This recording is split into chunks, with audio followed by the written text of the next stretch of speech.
श्रीमद्भागवत महापुराण द्वितीय स्कंध चतुर्थ अध्याय।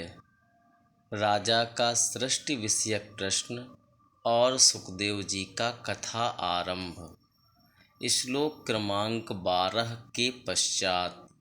भूयो नमः सद्व्रजिनच्छिदे असतां संभवायाखिल सत्त्वमूर्तये पुंसां पुनः पारमहंस्य आश्रमे व्यवस्थितानामनुमृग्य दाशुषे।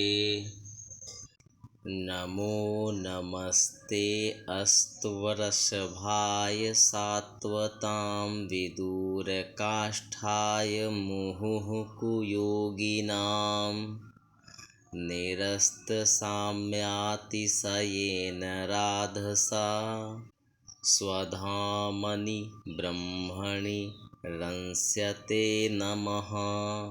यत् कीर्तनं यत् स्मरणं यदीक्षणं यद्वन्दनं यच्छ्रवणं यदर्हणं लोकस्य सद्यो विधुनोति कल्मषं तस्मै सुभद्रश्रवसे नमो नमः। विचक्षणाय चरणोपसादनात् संगव्युदस्योभयतो अन्तरात्मनः विन्दन्ति हि ब्रह्मगतिं गतक्लमास्तस्मै सुभद्रश्रवसे नमो नमः।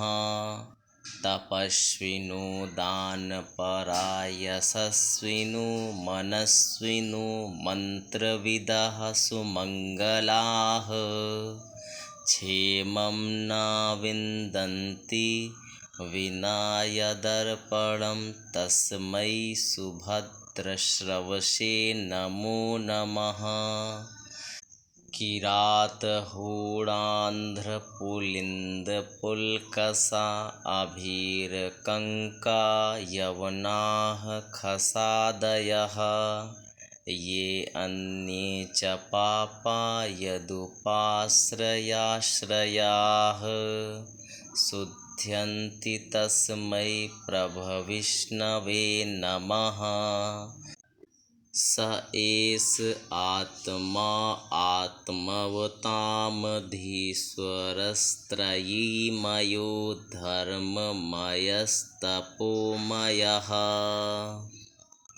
हम पुनः बार बार उनके चरणों में नमस्कार करते हैं जो सत्पुरुषों का दुख मिटाकर उन्हें अपने प्रेम का दान करते हैं, दुष्टों की सांसारिक बढ़ती रोककर उन्हें मुक्ति देते हैं तथा जो लोग परमहंस आश्रम में स्थित हैं उन्हें उनकी भी अभीष्ट वस्तु का दान करते हैं, क्योंकि चर अचर समस्त प्राणी उन्हीं की मूर्ति हैं।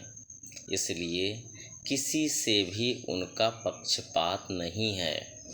जो बड़े ही भक्त वत्सल हैं और हठपूर्वक भक्तिहीन साधन करने वाले लोग जिनकी छाया भी नहीं छू सकते, जिनके समान भी किसी का ऐश्वर्य नहीं है, फिर उससे अधिक तो हो ही कैसे सकता है। तथा ऐसे ऐश्वर्य से युक्त होकर जो निरंतर ब्रह्म स्वरूप अपने धाम में विहार करते रहते हैं, उन भगवान श्री कृष्ण को मैं बार बार नमस्कार करता हूँ, जिनका कीर्तन स्मरण दर्शन वंदन श्रवण और पूजन जीवों के पापों को तत्काल नष्ट कर देता है।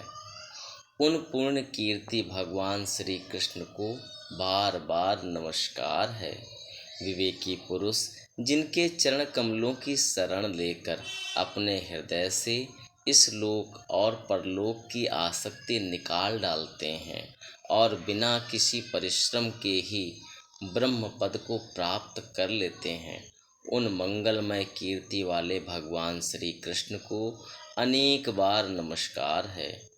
बड़े बड़े तपस्वी, दानी, यशस्वी, मनस्वी, सदाचारी और मंत्रवेत्ता जब तक अपनी साधनाओं को तथा अपने आप को उनके चरणों में समर्पित नहीं कर देते, तब तक उन्हें कल्याण की प्राप्ति नहीं होती। जिनके प्रति आत्मसमर्पण की ऐसी महिमा है, उन कल्याणमयी कीर्ति वाले भगवान को बार बार नमस्कार है। किरात, हूण, आंध्र, पुलिंद, पुलकश, आभीर, कंक, यवन और खस आदि नीच जातियाँ तथा दूसरे पापी जिनके शरणागत भक्तों की शरण ग्रहण करने से ही पवित्र हो जाते हैं, उन सर्वशक्तिमान भगवान को बार बार नमस्कार है। वे ही भगवान ज्ञानियों के आत्मा हैं, भक्तों के स्वामी हैं, कर्मकांडियों के लिए वेद मूर्ति हैं, धार्मिकों के लिए धर्म मूर्ति हैं और तपस्वियों के लिए तपः स्वरूप हैं।